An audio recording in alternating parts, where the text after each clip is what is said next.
So something happened while I was home for the holidays. Oh. Ooh. It's okay. It's kind of like it is very much like a holiday Hallmark movie rom-com comedy of errors type situation. Sure. Careful. oh. I know and love your girlfriend. Careful. Oh no! I didn't. No! I didn't come back to my small hometown and then being convinced to stay here by the lumberjack working at the Christmas tree farm. It's not that. Okay. Oh, Because no. I know you grew up in Cheersville, Georgia, where they grow Yeah. Christmas cicadas. I don't know. we grow Christmas pecan trees and Yeah.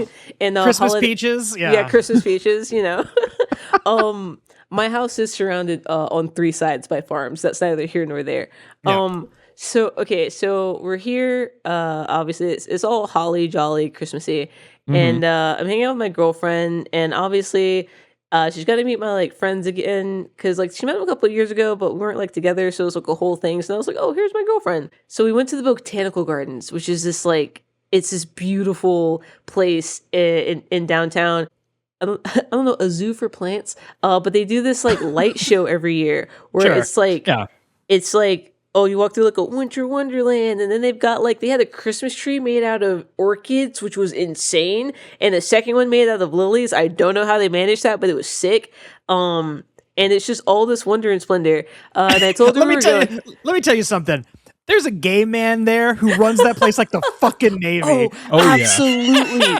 Absolutely there is. First of all, it's not even first of all, you can guess that because it's Atlanta, and every meal that we've had since we touched down here has been served to me by a gay black man. That's just statistically what's happening. Yes. That's just what happens. I'm just imagining a gardener who has the energy of a dance mom, but but then I thought about it for a second and was like, no, dance moms is it's a lot of practice and then one night. This gardener has that energy through the entire time a plant is growing. Yeah, he's got 2 months of doing it, 2 to 3 months of doing that. So he is bedraggled and haggard until Valentine's Day, where he has to start the next one.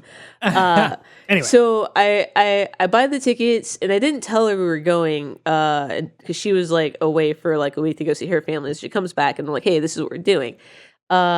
And I showed her the website, and she's like, oh my God, this is so beautiful. And I was like, yeah, my friends are going to be there, and blah, blah, blah. And she's like, are you proposing to me? And I was like, no. I said, no. Throwing ring over shoulder. I said, no. I was like, first of all, that would be a conversation that we would have first. I don't know why. And then for the next 2 or 3 days, everything just became, are you proposing to me? It'd be like, oh, do you want to go get ice cream? Why are you going to propose to me there? Oh, do you want to go see a movie? Why are you going to propose to me that you're going to have the ring and the popcorn? And it was a fun ha ha hee hee. And she kept doing it so much. And it got to the point where I was like, I feel like she might be a little bit serious, but also joking. Literally. Unless. So, and I was when you said no, what was the response? Was it oh, or was it oh? No, it was relief. Yeah. Yeah. Mm-hmm. I guess. Yeah. Yeah. It was. Yeah. It was yeah, because no pressure. So it got to the point where I was like, and I was like, look, our friends just got engaged. We went to their engagement surprise party. It was Kristen and Blaine, and we were talking to them, and Blaine was like, oh my God, it was a whole thing. I flew her sister out. Her parents are here. I had Barbara take her to go get her nails, and Barbara was like, yeah, I told her that I was going to a wedding this weekend, and I wanted a girl's day to get her nails done, and so she could have the pretty engagement pictures with the ring on it and stuff. And very smart. Yeah, and I was like, I haven't done any of those things. I was like, no one's tricked you into getting your nails done. No one's taking you to go, I don't know, dress fitted. No one's been like, hey, what's your ring size for no reason at all. Yeah, there's been no weird event subterfuge where you're like, wait, why am I being why do I have handlers? You know what I mean? Why am I seeing you very little and people I barely know very much? Something's amiss here. Yeah, I didn't go to the botanical gardens and say, I'm going to go get a hot chocolate and then be gone for an hour while I talk to a photographer. That didn't happen. Yeah, exactly. So I say this, and I'm saying to her, like, standing in the door of my bedroom, because I'm about to go take my dog out. I go get my dog, I take her outside. As I'm walking outside, my mom is pulling into the garage, and she's like, hey, I'm going to the gym, and I'm going to go do some other stuff. And then she says, but when I get back, I want to get my nails done. Do you think Crystal wants to go? Because your sister has work, so she just can't come with me. You think Crystal wants to go? Yes. And I looked at my mom, and I said, you know what? You should go ask her. I think she would. And then, like, literally, I'm just like, this is her life is a movie, and now mine is now too. And I'm just like, I come back upstairs, and I just like sit on the bed, and we're just like talking whatever. And I was like, oh, maybe my mom didn't, like, not gonna ask her, like, maybe she's gonna go. It's like quicker, whatever. Maybe she got distracted. She has ADHD. And then my mom comes in, and she literally is like, hey, Crystal, how's it going? How's your day? Blah, blah, blah. Talking. Oh, I'm going to go get my nails done. You want to come with me? My sister's name couldn't go. Like a very, like, it sounds like the setup that you would do of like, oh, yeah, they can't come with me. Do you want to fill the reservation? Like, yeah. And she was like, yeah, I'll go. And mom was like, okay, I'll meet you downstairs. She leaves. And Crystal, like, looks at me, and she's like, you just said, and I said, I wouldn't tell you if that was the plan, right? I wouldn't tell you if that was the plan. That was completely the world coincidentally doing that. I did that. This is not a greater scheme. Yeah. So, you know that BK spent the entire time getting her nails done using her free hand to like Griff's Instagram, following, searching photo, and then geo-checking which ones are in Atlanta. Seeing how recently. Oh, I can see here, Griff, at your location, you're at a dove farm?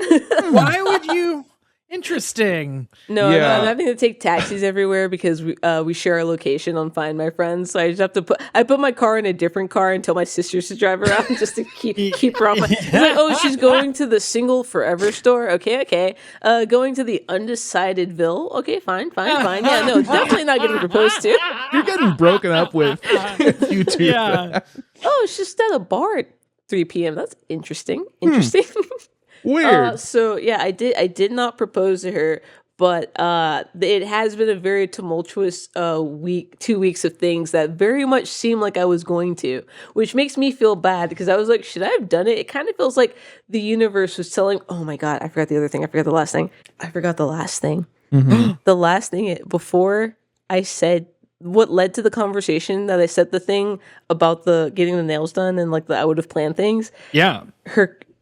We have the astrology app CoStar, and her CoStar prompt for that day, what popped up on her phone at 10:04 a.m. as a push notification on her phone, it said, just say yes. Oh my God. I'm not joking. I was originally I was going to say, no, you didn't miss your opportunity. The right opportunity is the one that is perfect for both of you. But given all this information, you fucked up. No, man, the cosmos lobbed you a no-look oop that you completely fumbled. Yeah. The universe with a no-look oop to Griff, who knocks it with her elbow into the sidelines. Yeah. Oh no! Yeah. Oh, if you think that's a cosmic gift, I also had to. She had my earring, and I left my earring with her. It hurts when I sleep in it, and I won't lose it. I'll lose it, and she will. So she keeps it for me. But she went to Florida without me, and had my earring. So I had to go find one in my mom's room. No one in my family has their ears pierced except me, but my mom will buy jewelry and it has earrings with it. So I go in there and I find a set of like pearl earrings that she like got with a necklace, and I'm like, sick, I'll put those in. So this was the box they came in.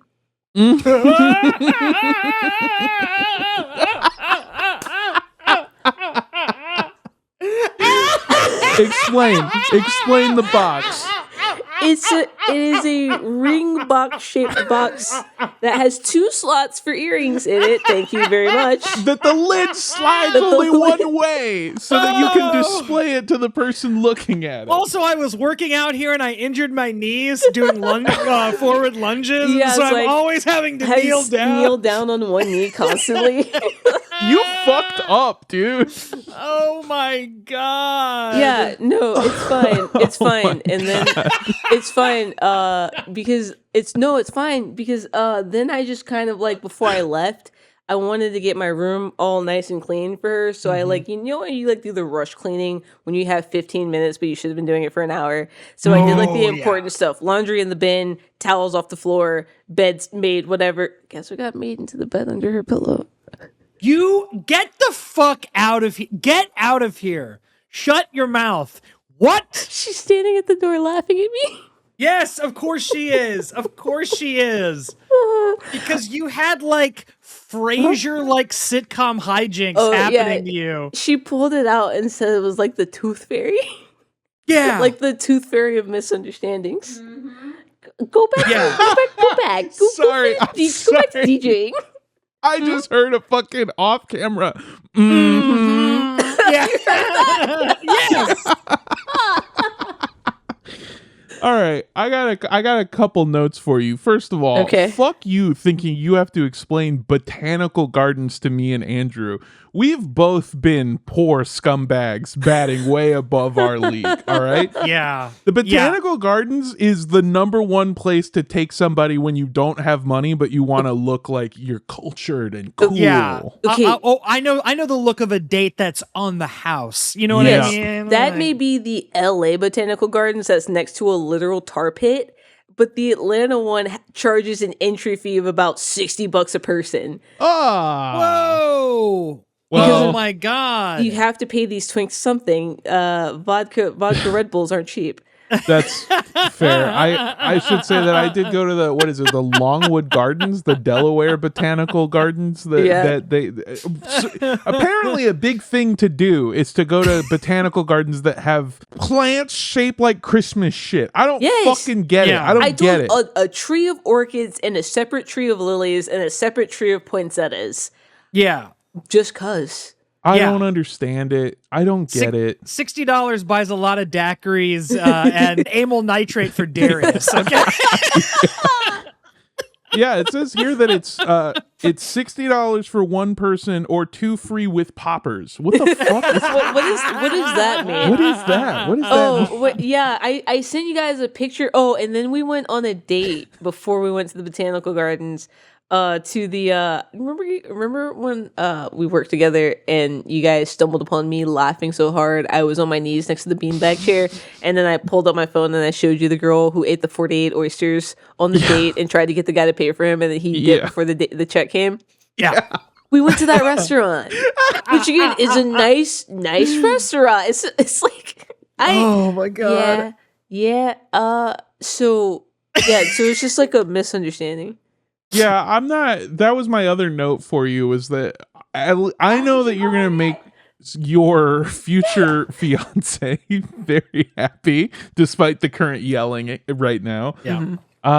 Because you are considering things, or at least knowledgeable of stuff that I would have never even considered, like the fact that, of course, you want to go pay for her to get her nails done so that the ring shots are beautiful and not normal, where like you can just see fucked up cuticles and dead skin and cracked dirt nails under the fingernails. Yeah. Here's what I'm trying to say. I'll skip right to the point. I think I'm the kind of guy who gets married out of a necessity. You know what I mean? Like, a Capricorn. I think when I propose, it's going to be like, we got to do this, otherwise it'll technically be a bastard child. Like, that's the kind of proposal. Yeah. Oh, we've already gone through you made $500 too much to be claimed as a dependent. So, like, do we just get married so we can file jointly? Like, what do you want to do? Because, like, the ACA subsidy is halved next year, and it's not going to cover anything. That's the kind of the point we're at. Yeah. No, it's like these are like any marriage at this point is under duress. Do you see? Yeah. Like, it's classic duress. It will be be for like legal, financial, or procreation reasons. Yeah, we're turning it back into in 40 years, the dowry's coming back. That's where 40 marriage is is going. very generous, Armando. I was going to say maybe 40 months if we're lucky. Listen. I fully agree with you. Again, also a Capricorn. Fully agree with you. It's going to be some sort of business transaction to the point where she said when she proposes, she's going to put her hand out and say, "I would like to enter into a legally binding agreement with you." That's really solid. I didn't love her, but her dad gave my family 2 Bitcoin. So what am I supposed to do? Yeah, it was a pretty good nest egg. Yeah. Her family owned the last bottle of water in California. What am I gonna not marry into that? Yeah, that's really funny. Even in my wildest dreams, I don't think I have what you have, which is a lifetime movie engagement story. I feel like my engagement story, no matter what happens, is going to be very Bob's Burgers coded. That's the kind of relationships I foster. Where mine accidentally went entirely correct for the wrong reason, yours is going to go absolutely wrong and be a comedy of actual errors. Yeah, I'm going to plan for all the right stuff and then smash cut to the sinks somehow squirting water and me going, so what do you say? Why don't we just give this a chance? Something's on fire. There's a baby being born somewhere off screen, but you definitely hear it. Yeah, I can see that for you. You know he's there. It is in an emergency room, 2 tampons up Mondo's nose because it's bleeding, and he's on one knee. So, what do you say? It's like, what was the context that got us to this moment? Freeze frame. Yup, that's me. You're probably wondering how I got in this situation. It all started at the Los Angeles Botanical Gardens. Open on Target. Yeah. Listen, it all went downhill ever since I saw that dove die in the tar pit, man. That beautiful caramel dove, I think about it all the time. Oh, yeah. You can take the boy out of Dick City, but you can't take the Dick City out of the boy. No, it's stuck in there. It's because the carpets are so gross and the walls are sticky. Carpet goo. Oh, fuck, are you guys ready to help some people? Yeah, let's do it. Let's record a podcast. Whew. Welcome, everybody, to the only relationship advice show guaranteed to fucking bungle the proposal. It's boyfriend material. I am your... No, I was just tying my shoes. Boyfriend, Armando Torres. And joining me as always, we have... and it's your boyfriend who will not propose on Christmas because he thinks that's real fucking tacky, Andrew Rosas. And I'm your third boyfriend who forgot to mention a very important part of the story, which was that there was also something else that was left in the box. Because it was his costume jewelry set. Get the okay. You proposed. You proposed. By the way, you're getting married. I don't know if you know this. You're getting married. You did propose. No. You did. No. Yes. No, I didn't. What do you mean fucking no? Yes, you did. You did. Congratulations is what I'm trying to say. No, I listened. We had a conversation about it. It was fine. I said, we're going to do it one day, eventually. You did it the last day. I did a proposal. This is, I don't know how, I really think this is going to be a swing and the miss, but I also said that phrase wrong. Also already starting off on the back foot. It's going to be a swing and a misses, actually.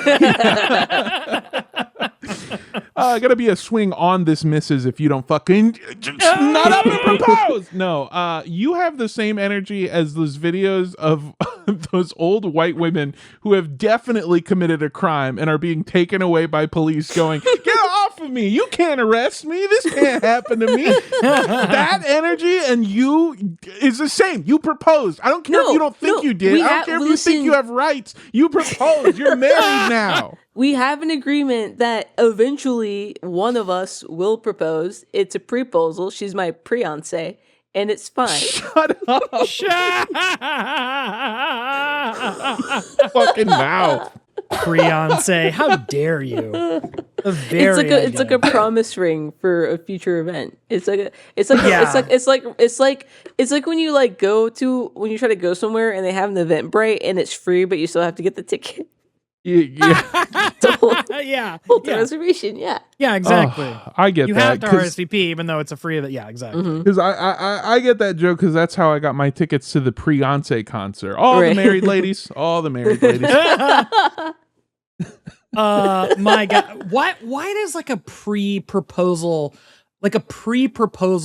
strikes me as like a thing that the secretly closeted husband wants to do. Because does that buys him up? a year. Because it buys him a year. Yeah, fair. I've always seen, I don't know if this is, okay. I don't know if this counts as proposals, but I remember seeing a fucking lot of promise rings in high school. Oh, yeah. This idea that like we are to be eventually engaged to be wed. Yeah, that's it's the opposite of the gay husband proposal. It is the scumbag boyfriend proposal. I don't. Well, yes, interesting. I'll co-sign that. The people who are doing the promise ring bullshit generally, in my experience, were all scumbags, but not the type, not like different scumbag than they're all fucking, what's his name? Ted Mosby. They're all fucking Ted Mosby. Nice guys. They think they're good guys, but they don't know that they're scumbag pieces of shit. No, that's because, dude, that's because every girl that was getting proposed to with a promise ring when you were in high school was getting proposed to by a guy who was either graduating 4 years before her or not going to college and didn't want to lose her. Those are the two guys. There's two breeds of the same guy. I thought you were which is say basically trying to steal some of the best years of a woman's life preemptively. Oh, like they had an Eventbrite reservation for the best years of a woman's life. They did a cash advance they did a credit card cash advance on the best years of a woman's life. Dude, the other day I was in the shower and I had my like Spotify thing. By the way, I don't fucking pay for it. Me and Andrew talked about this beforehand. We're all canceling Spotify because, you know, they're vicious pieces of shit. I mean, and I've they already suck done ass. But I'm locked into my mom's ex-boyfriend's family plan, so I'm not paying for it. That's fine. I'm not paying for it. Yeah, if you're skimming it off the top, that's fine. Theft makes it Theft is better. Anyway, I'm sorry. What was I saying? I had music on fucking shuffle, and this Kanye song came on, and he has a lyric in 30 Hours where he says, "My ex told me she gave me the best years of her life. I saw a recent picture of her. I guess she was right." That's and I was insane. like, "Oh, bro, dude, the amount of like, I've built an algorithm that is so specific. I've built an algorithm that shows me toxic content, but only being commented on by people with common sense. So I get to see everything and get mad, but then like someone smarter than me with a soothing voice gets to calm me down, or someone screaming with a non-soothing voice gets to calm me down. But I saw this video. It was like one of those, you know how you'll see like a podcast that has like 1 million followers on YouTube and it's just 3 men you've never seen or heard of before. And you're like, who's listening to these dudes? And they're just like sitting in like stools and they're just like, women don't deserve men. You know what I mean? I feel like the only person who deserves a man is another man, because there's like no woman that's good enough for any man like those guys. Oh, yeah. I saw one clip where this dude was like, yeah, I only like dating women under 25. And I was like, first of all, that's a very small range, Mr. 55-year-old. And he was like, I don't like dating women like under 25 in their early 20s because they don't have baggage like old women in their 30s and blah, blah, blah. And then it's just like, brother, who do you think gave them the baggage? It's the old men like you dating them when they're 19 to 25. What are you talking about? Yeah. You leave them in your wake. You're living in the time travel conundrum of which came first, the terrible man or the broken woman, in which you are such a terrible man that you perpetuate the cycle of making women that you don't want to date. Yeah, it's like a Greek fucking tragedy where like I just started playing God of War, and it's like they foresaw that the gods would be killed by a man with red markings, so they killed a baby with red markings who was Kratos' brother, so he brandished himself in the red markings and swore to kill the gods. And it's like, yeah, dude, you fucking now all women have red markings. Also, should we pivot and once per episode make a manosphere clip so that we can become those 3 guys with stools with millions of followers that you've never heard of before? Let me peel you off one of these. Yeah, speak on I'm it. such a high value man Right. That if I was in a grocery store, they'd put me behind the little glass so that the Mexicans couldn't steal me. Oh, yeah. No, exactly. Absolutely, without question. But because I think you're really maximizing the hours that you put in a day. You're really success maxing, and I really appreciate that. I think that really sets you apart. It puts you on the top shelf. You're a top shelf man, so you don't want just anybody plucking you off the top. You want somebody who deserves that kind of success grind set that you're putting in. Yeah. On a first date, I always use words incorrectly, and if a woman corrects me, then the date is over because I can't have that kind of toxic femininity. Yo, that's so smart though. Do we have it? Did we get it? You want to run leave it back? this in the podcast, but cut this out of the clip where I started laughing during toxic femininity. Yeah. Oh man, that gets my blood pressure up. Yeah, that raises the BP. Yeah. Now let me be the calm voice who comes into the edit me over our own clip. Guys, welcome back to another episode of Idiots on YouTube You've Never Heard of.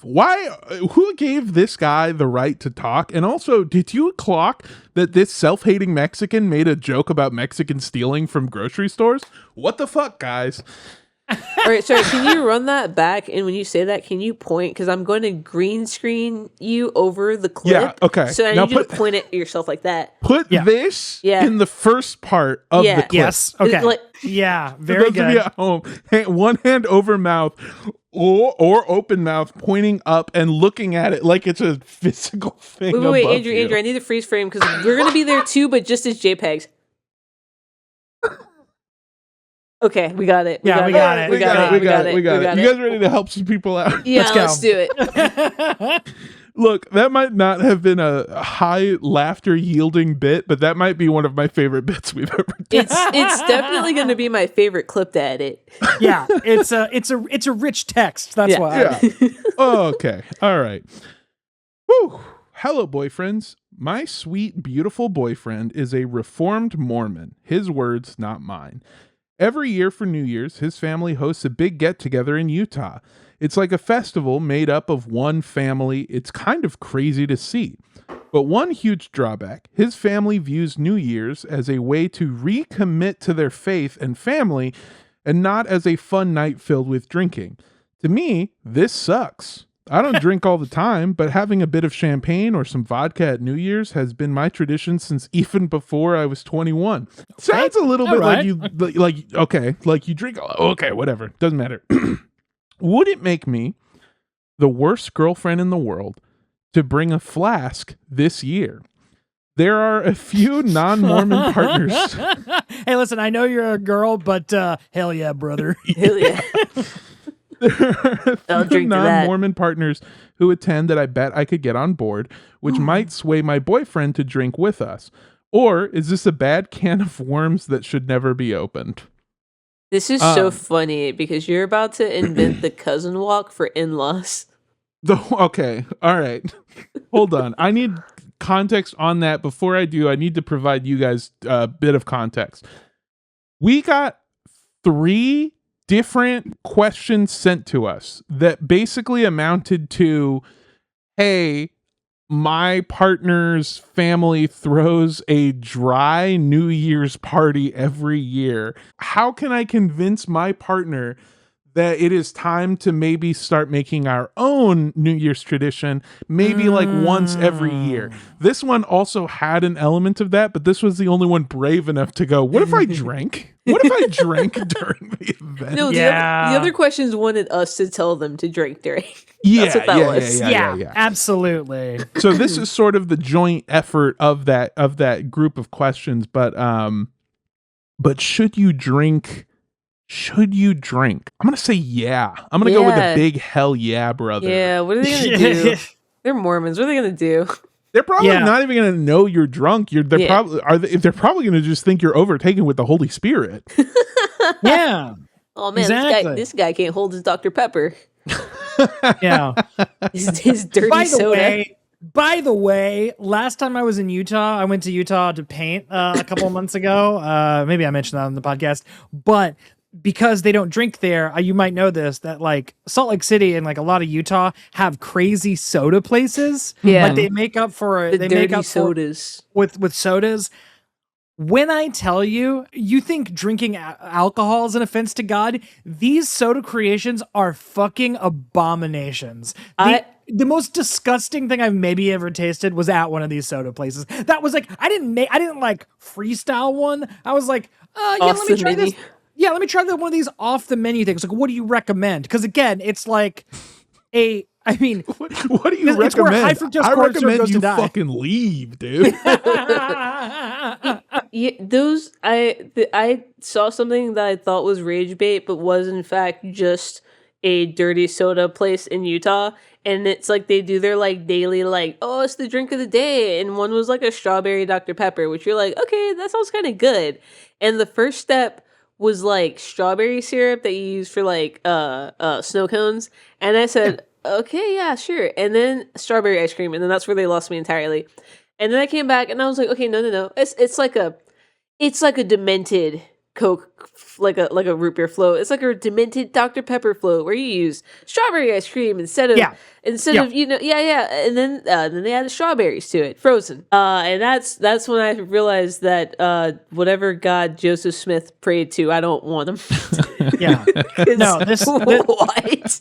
No, it is not of God. It is and that's like one of the tame ones. Sometimes they'll be like, yeah, and then, like by the time it finishes, it's got like whipped cream, marshmallows, and gummy bears on top. Yeah, no, like I'm telling you, like every drink should come with like a little tote bag for your foot, because like I'm telling you that like you go to that place and your pancreas like puts on a crumpled fedora and a briefcase and walks out of your body. It like quits. It leaves. I love the thought of you, Andrew, watching them make your drink, being like, okay, I just saw the name of the thing. I didn't see the ingredients on the menu. Can I see the menu? And that just a guy behind the counter looking into a dark sheet going, only I can see the menu. Only I'm allowed to.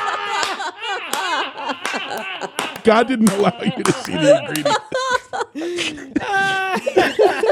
Okay, well then can you tell me the exact drink I ordered yesterday again? So the thing is God gave me a new menu this time, and I'm going to give it to you. Oh, really? Okay. Interesting. These are deep. Not even deep. These are just some Mormon jokes that one guy in Utah is going to be like, yes! Or my girlfriend, who's an ex-Mormon also. There's more of them than you think. Yeah. I actually will refute one element of that statement, and it's that then you think, because maybe initially, and then remember anytime you've interacted with a Mormon family. I don't know if you guys have had the pleasure.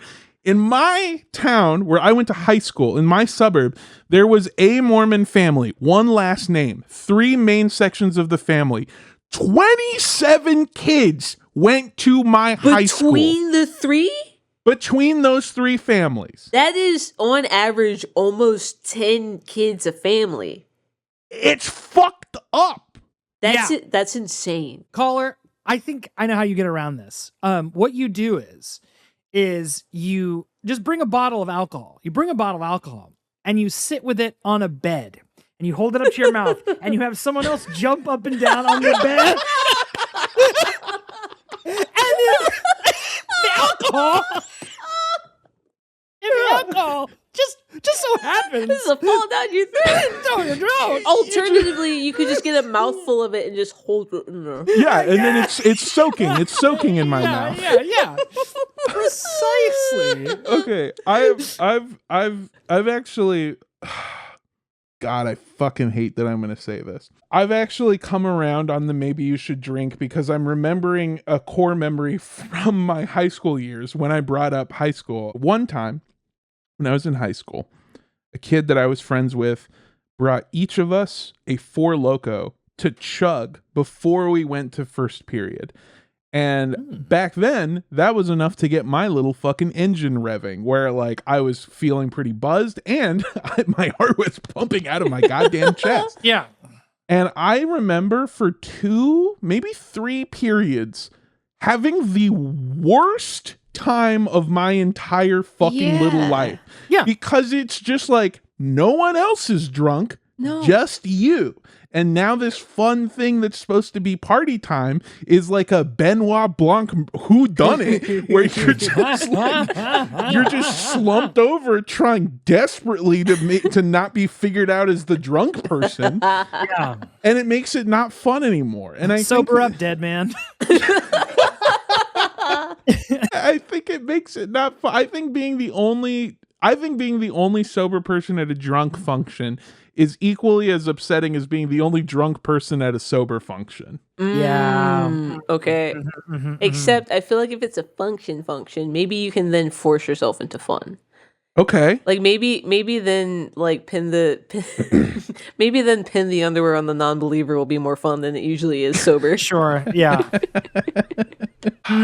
Interesting. I don't know. Don't drink alone. Here's the thing. If you can surreptitiously figure out which of the other in-laws are cool, and then you guys can like go have a little mini party, much like Armando and his friends before homeroom.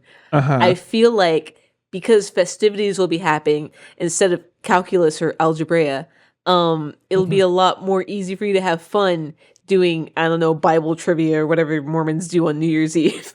Yeah. So I agree with you. I think the key, like, don't drink alone. No. Don't drink alone at a function. Like, you have to have one co-conspirator on this. But I cannot stress this enough that you cannot overdo it. You need to know, you need to have it dialed in, like what your tolerance ratio is. Because you just say, like, oh, I don't drink a lot or that often. It's like, well, so let's get something straight. You need to like know, it's like, okay, 3 shots and I'm good. It's too easy if you take a flask to the function and it's got, it's like a full flask, you're not going to drink that entire thing, but you could fall into the drunk trap of, man, I'm feeling good. Feeling really good. I should keep this going and have some more. And then next thing you got the spins while like a gaggle of the whitest people you've ever seen in your life are like praying over your like body as you're like throwing up in the bushes. God, that is one thing that I'm forever gonna miss from drinking is trying to go to sleep and seeing basically this of just like what is that? What is that? I don't know. Why does that happen to all of us? It's because you're poisoning your body. No, I disagree. I think humanity exists on a higher plane of drunkenness, and alcohol allows us to break through the veil to see the true reality, which is everything happening the same time 25 times in a row, and the room spinning like this. You think it's a door that takes you to visit the Hat Man land? Is that what you think? That's a parallel universe that we live in called Benadryl land, where all of us are asleep and can't move. Drugs just all of humanity. I'm the Hat Man. I'm the Hat Man. Yeah. All of humanity exists in a Nightmare Before Christmas style realm, but the trees are different drugs or alcohols to enter it, and all of them are different except for the Cinco de Mayo one, which is still Modelo and Bud Light. Yeah. Oh my God. Yeah. Okay. All right. I'll amend my statement because when I was drinking with my friends, we didn't have the same schedule. So we all became the one odd man out, the secret drunk that was trying to hide it from everybody. But I will say, you and at least one other person being drunk together so that anytime anything happens, you can go, to each other. That is a little more fun. You're gonna have to be careful with how many people you can include because each extra person you include makes it easier to get caught. And if you convince 4 or more people to drink, I think you'll be seen as somebody who poisoned the flock. Yeah, exactly. That's why I'm saying literally one other person. If it were me, it would just be like me and my partner. Yeah. It would be sneaking nips. Yeah. Especially because, like, okay, I think, how do I say this, man? I feel like I know myself enough that I can perfectly portion myself an amount of edibles. Yeah. So that I can have fun. The problem with drinking is that you're going to also be constantly having to do what is it, OPSEC. Like you're gonna the smell of your breath is the hugest portion of it. Or if you get warm, if you're inside near a fire and you start sweating and it comes out in your sweat, dude. Like so you're gonna be constantly having to cover the smell of alcohol. I can't believe I'm on the side against drinking right now. What the fuck? Especially with the Christmas you just had. Yeah, I know. You've become everything you've always hated. I have. I fucking hate this life, dude. All right, bye. Bam. No. No, why do that when you could just drink, Mondo? True. Take the fun way out. Actually. Just seeing all my loved ones again and again and again. Yeah. God damn it. I'm kind of on the side of not drinking, but I don't know. I am on the side of trading off because again, that was one of the things put forward. Also, maybe interesting to note that, again, 2 other people wrote in to ask a very similar question, and you're the only one who thought of bringing the alcohol to the event. The rest of them thought about what if we start doing our own thing and then going to your thing, and then every other year doing that, and then having our own thing. So maybe that might be the solution to your problem. Yeah. I think that's right. Yeah. All right. We did it. Well, done and dusted. Yeah. Done and dusted. And if you're going to do it anyway, I think probably tequila is the easiest to mask if you had to. Yeah. Whiskey's pretty transparent. Yeah. No, they'll see right through that. Tequila, absolutely not. That doesn't smell like it was made for this planet. Fuck you. It's made of cactus. Yeah. It doesn't smell like it. Nothing smoky, because that nothing, no mezcals, no scotches. Mm-hmm. Those are pretty. I mean, I would do honestly. You're gonna have to have grasshoppers all night. Ooh. What if you only drink vodka, and if anyone gets too hot on your trail, whip out the fanny pack you have on you, take out nail polish remover, and start removing your nail polish. And that way, there you go. Boom. It just spilled in my bag earlier. I didn't know what to do. That's so much better than my stupid fucking idea. Yeah, do that. All right. I'm going to be honest with you. This next question, very similar. But I think that we can extend it out to not just New Year's, but all holidays in the coming year. Mm-hmm. I'll keep this one short and sweet. My partner and I will be spending New Year's Eve with her parents. She and I have been together for several years now, and her parents adore me and think the world of me, which is crazy because I think I'm quite the scumbag. Her parents are upper middle class. Her dad is a retired doctor and her mom is a retired nurse, so they have money and a crazy big house. I always feel a bit awkward around their house because it is so much nicer than anything I grew up with. What do you think I should do / keep in mind while spending New Year's Eve with them? Well, I'm gonna tell you a little bit about my fucking Christmas that I just had. Yeah, Mondo. Why don't you go, Mondo? Peel them off one of these. I went to a house older than fucking America. What? Okay, yeah. I went to a house that's older than the country that we live in. Is this the one with the hallway you have to go down sideways? Yes, but that's only because it's underneath the staircase. The rest of the house actually has impossibly large ceilings. It is a house that Thomas Jefferson has been inside of. It is a house that I believe a Biden has been inside of, both at the same time because Biden's old as shit. Roasted. Got his ass. It is super fucking definitely haunted. During my partner's father is I think a former professor, maybe a former dean. I don't fully remember. Is like a published author, very well respected. Sure. And then their stepmother was like a corporate executive and was like super big in a bunch of different corporations that I'm not gonna mention to you.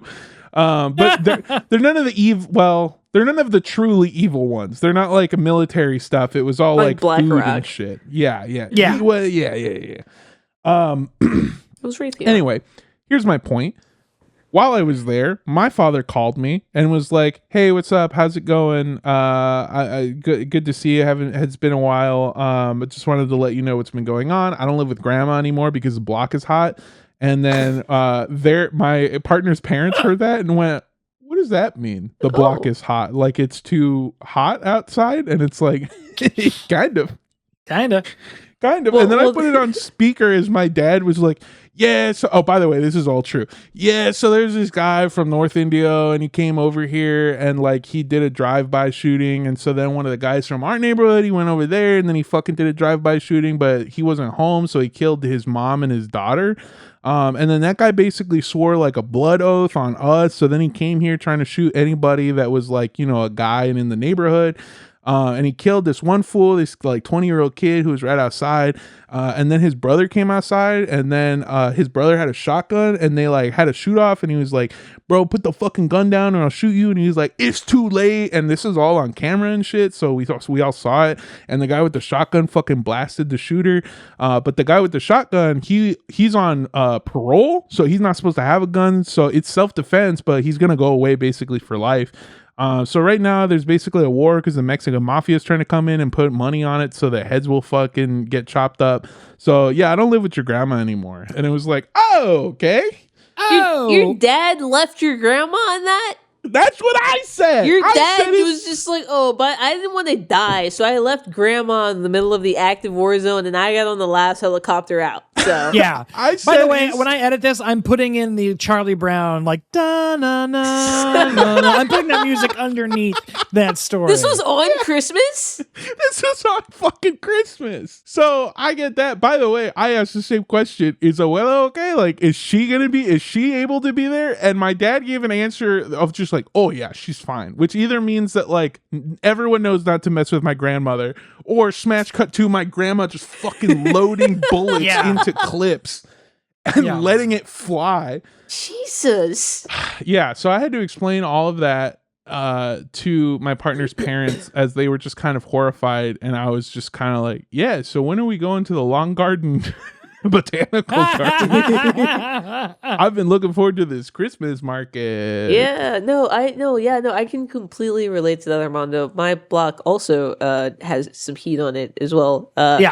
Seeing as all of the children on this street and the street over, they all got I'd say adult grade electric scooters, and they've just been zipping in the streets and on the sidewalks for like at like 40 miles an hour, just taking corners blind. Almost hit one at a stop. Like, thank God for stop signs, because he would have been flat. And they've just been kind of terrorizing everybody by zipping up and down their driveways. One of them was just standing in our porch. I don't know why, just standing there watching his friends go. I think it was like that kid thing where one of them got the scooter and then the little sibling was like, "I want to ride it." They were like, "Fine, but I'm going to stand here and watch you and you can't go past that." But it was our porch and not it felt like that. He wasn't a miscreant. He was just standing there. So, I completely resonate with that, Armando. Yeah, it's the same thing. Block is fucking hot. Also, block is hot.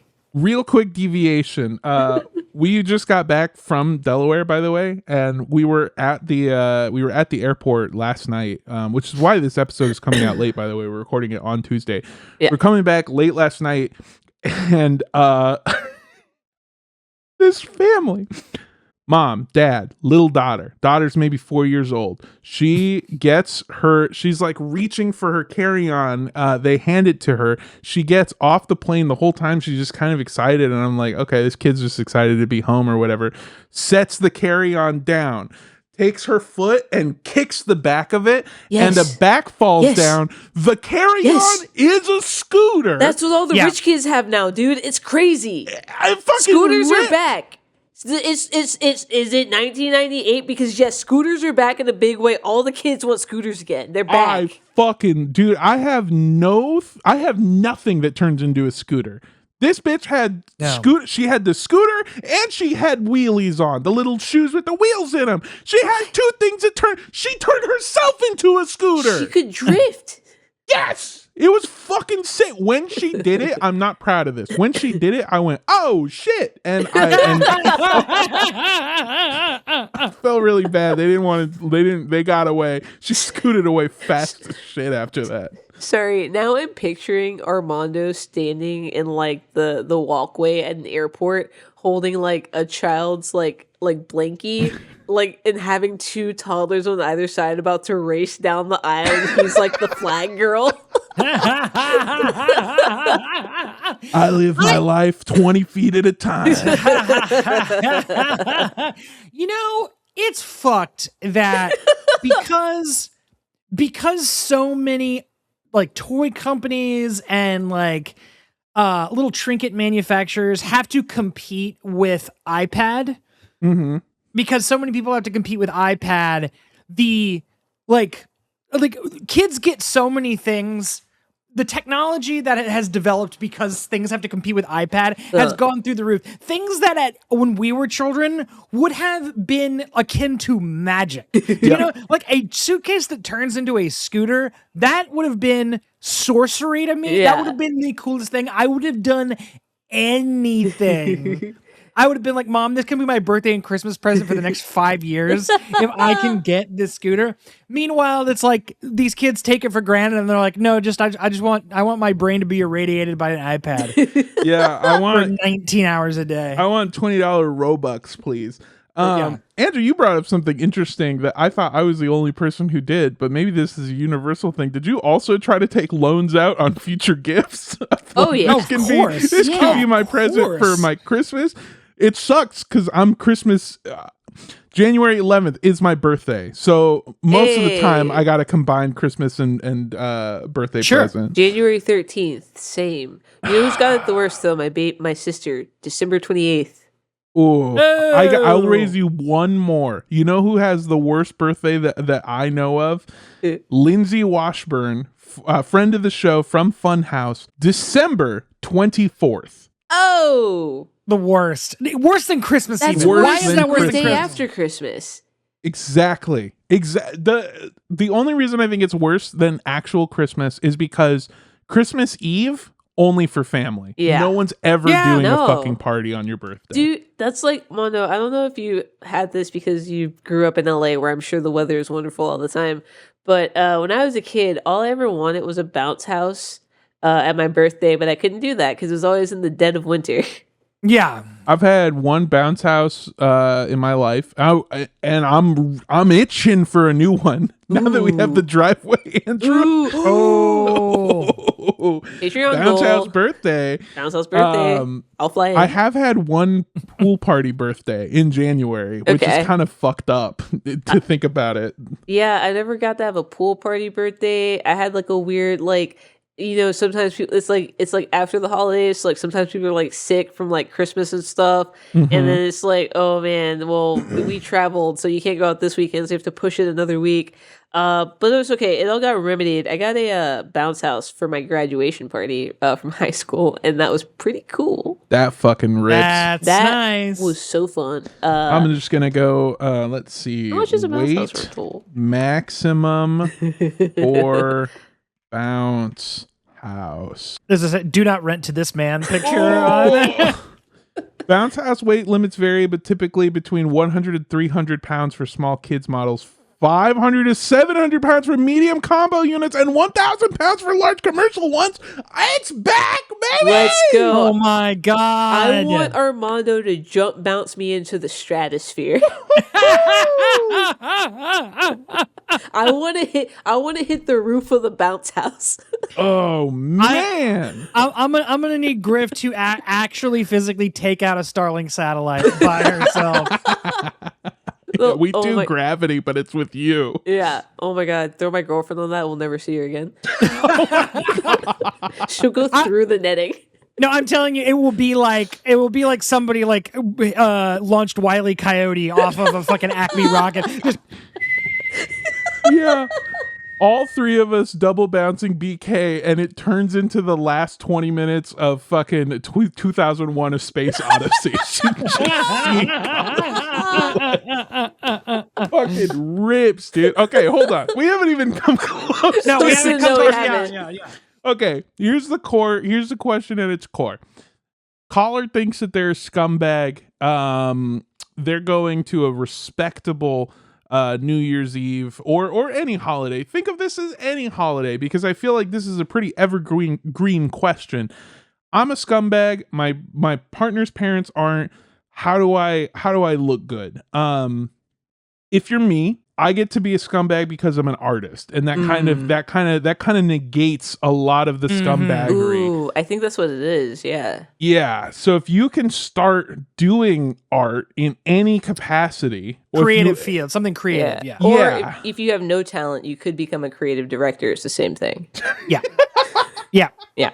Creative director, graphic designer who focuses on typography. Mm-hmm. Something in marketing. So, anything in marketing. Yeah. I have a marketing degree. I'm aware it's a participation trophy for college. Okay, it's not. What? I didn't know that. Yes, I have a degree in marketing with a focus on advertising, and then I have a minor in sociology with a focus on gender studies. I stole more meals from USC's cafeteria or student eating facility than I ever attended classes of college. And that feels pretty bad. Okay. You can also if you say you have a marketing job, no one ever asks a follow-up question. So you can get away with it. In my experience, the only thing they go is, "Oh, what do you do?" And then you can just say anything at all. Mostly I work on streamlining B2B marketing towards B2C companies, and I work as a aggregator for all, and they'll just stop listening by the time you say you say the word aggregator, everyone checks out. Everyone checks out. God damn. It's oh, I work in marketing. Oh, what do you do in marketing? I specialize in digital strategy. And then what does that mean? It's then you throw out the word aggregator, and people have already I don't give a fuck. It's the fakest shit on stuff earth. Like Hootsuite, Salesforce. Just start saying buzzwords. Hootsuite, Salesforce, Asana. Yeah. My brain just broke. I think you unlocked it. Andrew, you just attended a holiday function at your partner's place. And if I'm not mistaken, both your partner's parents are lawyers? Yes, that's correct. Okay. How is that? How did that compare to the old San Antonio farm podunk bullshit that you're used to? You sack of fucking dog shit! I don't know why I came so aggressive. I want you to remember, block is hot. Block is hot. Block is hot. Block is hot. No, that's fine, because here's the key. You already said, caller, that the family adores you, they really like you, then your kind of work is done. All you really have to do is be yourself. The main thing is if you're hanging out in a nice house, just don't have a fucking a stalk of wheat sticking out of your mouth. You're gee golly, they sure are not. What do you call these, napkins? What do you mean? Just don't be a fucking yokel, and you're fine. Just be yourself, and don't guffaw at nice things, which I'm sure you're probably used to in most instances, and you'll be fine. The key is honestly, if they already adore you, is to not really alter your behavior too much. It's to be your normal charming self, which is how I have completely ingratiated myself in my partner's family, who apparently, as soon as I left the room, loved me. Nice. But I'm also a hit with people's parents. Yeah. Interesting. But they didn't love you in the room. Because we're peers. No. Interesting that they didn't love you in the room. It wasn't until you left the room that they suddenly were like, this is a party. Now this is nice. Yeah. That's really, I forgot the whole thing of you know what you are is a personality hire. You are the person who makes the party fun to be at. Yeah, exactly. Yeah, so be that, because usually a nice family like that needs a fun person. Yeah, they need a fun guy. And by the way, personality hires also serve a very specific function, which I would say is a conversation lube. Ooh, yes. And because usually, and I say usually, people have kind of a hard time. If they're not, people like us who talk for a living, have a gift of gab, and are good at having conversations, need a barrage of tell me more about that. Or like social lubrication, follow-up questions to whatever they're doing, whatever they're talking about. And so, if you are, and honestly, I would say scumbags in general have to get really good at that because it's how you grift your way through life, essentially. It keeps them off your tail, yeah. Yeah, exactly. So I think you'll be fine if you've, managed to get thus far. I told you guys once that I'm pretty sure I told you guys that for a while I had, I wouldn't call it a gig because it wasn't super consistent. It only happened about 3 times, but where I would be hired to go to a party and just kind of be somebody that talks to people. Yeah. Yes. What? I think you said this. Yeah. Before. It started once because I got hired. Me and my ex got hired to go be party starter. butlers at a Halloween party where we were dressed as zombies and we were being butlers and we were just keeping people fed and drank and whatever. And then they found out that we did stand up and they paid us to do stand up comedy for the party in the living room. Fucking bombed, by the way, because this is awful. This is during the years where I was actively living in my car, and it turns out not relatable at all.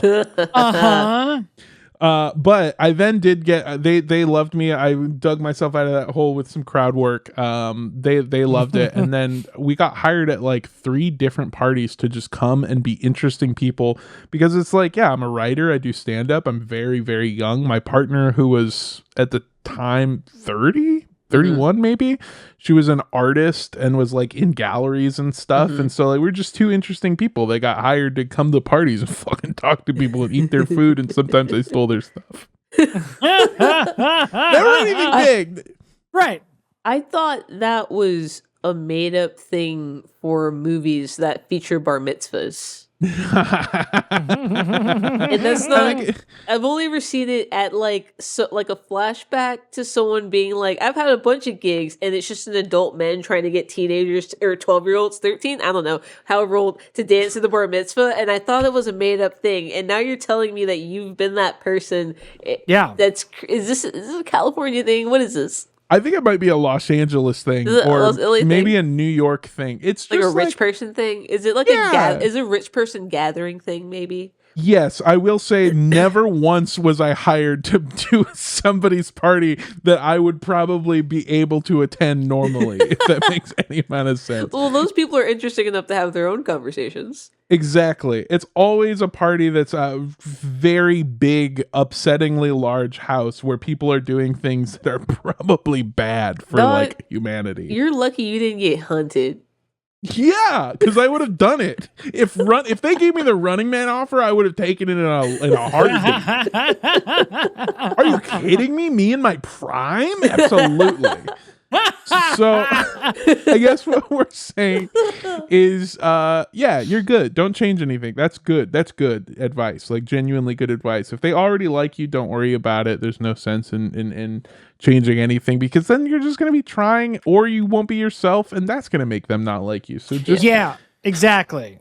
Be yourself and you'll be fine. And worst case scenario, hire people that are less interesting and less cool than you to come to the party and make a big fucking stink. And then you can be like, these fucking losers. Weirdo. Yeah, exactly. Weirdos. And go on Fiverr and see if you can hire a social lightning rod. That's what you want. Okay. It's not social lubricant. It's like social chalk. Like just... What's up? I'm trying to see if I can find party goer. No matches on Fiverr. Damn. Well, untapped market. Let's get into it. Yeah. I think we could do it. Yeah. I absolutely think we could. Social lube job. That's the name of our company. All right. New Patreon URL just dropped. Social lube. Can we get .net this time? What was it? Social lube what? Job. Job.net. Oh my God, I've never seen that. It was a pop-up. Not only did it say the site was unavailable, but a pop-up came up to be like, no, you can't go to this website. No, you're on the dark web now, boy. Yeah. You can open that up in Tor browser. Oh, Jesus. But you know what website you can go to is www.bigoldcocksanddicks.com. That's right. Yeah. And it's OL, bigoldcocksanddicks.com. And if that's too much to remember, you can always go to patreon.com/midnightsnacktv. It is the best way to help support us and the show that we make and the silly things that we do. If you join our Patreon, you get exclusive content like Andrew and Griff's I Lived Bitch.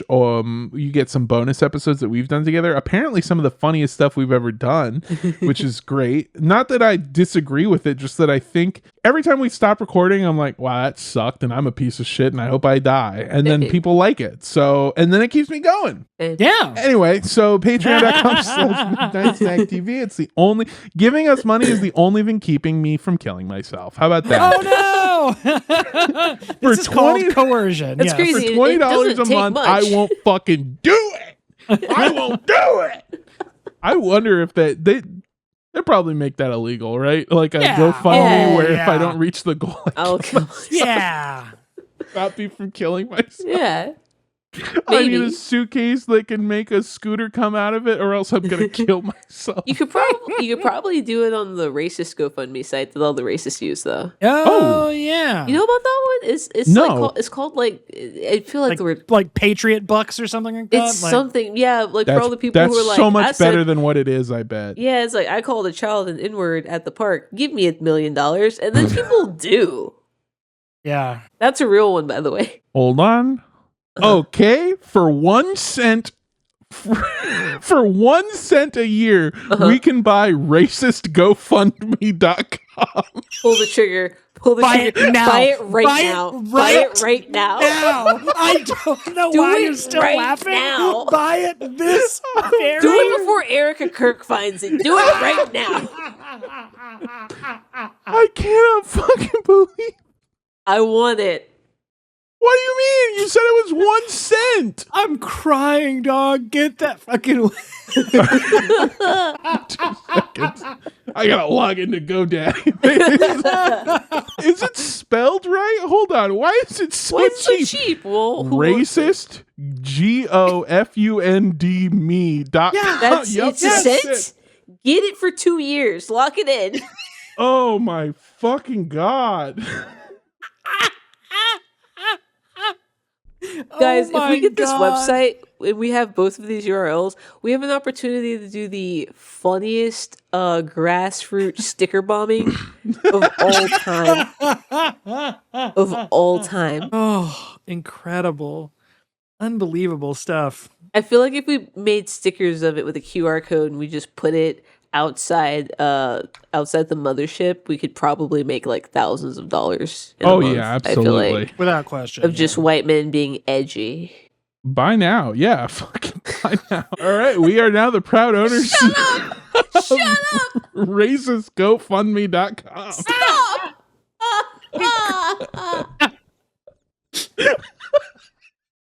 Big old cocks and dicks. .com. RacistGoFundMe.com. Hey, if you'd like to support your 3 minority podcast hosts, please go to www.racistgofundme.com. And we fucking need it. That cost me $30. So please help us recoup the $30 for this dumb bit. My God. Oh, we got the first year for a penny and the second year for $29.99. Amazing. Hey, I'll take it. Holy shit. Okay. All right. Well, I know what the episode title is now. Yes. Oh, wait, maybe we could put this on our checks instead. I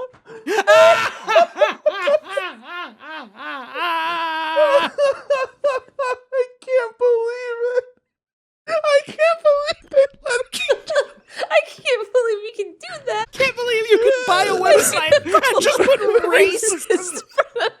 Can we get racistx.com? Oh my God. Oh, that's weird. It just links back to Elon's profile. Racistwhitehouse.gov. Oh, wait, that's just redirects. Back to Elon's Twitter page. Yeah. What? Fucking racist X is a penny. I can't keep doing this. You can't. No. Hold on. Racist X is Malcolm X's evil twin. All right. What about this? What? Also, did you type in racist Pornhub? What did you type in? racistgoogle.com. How much? It's $21.99. That's cheaper than our site. It is cheaper than our site. I can keep Maybe doing because this. it has the word racist in it. Okay, hold on. Racist.com. Oh, it's taken. Nah. What about But it's not racist.world. Oh, okay. Racist.net. Nice. Fuck, $7,000? Okay, that's a little... Unless we have a racist GoFundMe goal. Okay, all right. I'm sorry. We can't keep doing this. We'll be here literally all day. This is so fun. Go to... that's pretty nice. If you go to racist.com, there's just a big banner that says Black Lives Matter. That's pretty cool. Oh, that's sweet. Nice. Very cool. That's so much better than what we're going to use it for. Oh, yeah. All right. Go. I can't believe we... Did you renew the first website already? Yeah. Oh, Yeah. perfect. Yeah. Everything's set to auto-renew. I can't wait I to don't make wanna merch lose it. this year. Anyway, I thank you so much for listening. This year has been filled with so much laughter, love, and living. And it's all because of you, my two best friends in the entirety of the world, Andrew and Griff. And also to you, our listeners, who I love and whom I'm eternally grateful that I get to do this stupid fucking show every single week. I love you so much. Thank you for being here. Here's to another year of doing this show. If you want to find me, I'm very easy to find. I'm at Mondo Does Stuff, MANDO Does Stuff, all one word, on Instagram, Twitter, TikTok, and Racist X. Andrew, where can people find you? Folks, find me on Instagram.com at andrewrosas.ig or andrewrosas.art. That's what you have. That's what I've got. You can see what I'm working on. I'm paintings and other art stuff as well. And once again, thank you for an amazing 2025 only on this podcast. The world sucked shit. But this podcast with my best friends was a beacon of light and hope in a very dark world. So I really appreciate all the listeners out there. Looking forward to more fun on the show in 2026. What about you, Griff? I am the _ indoor kid on all platforms that allow an underscore, and if it doesn't, just take it out. And yeah, just like these two guys, I'm very grateful for y'all. You really came through for us this year. I get to see the number side. Last week, we finally hit 3,000 followers on Spotify, which is super awesome. So hey, here's to getting to 4,000 in 2026, hopefully. Each and every one of you is a beautiful angel, and I hope only good things happen to you, because like he said, the only good part of this year has been meeting up once a week with these guys to make you guys laugh. So yeah, it really thank you for giving us the opportunity.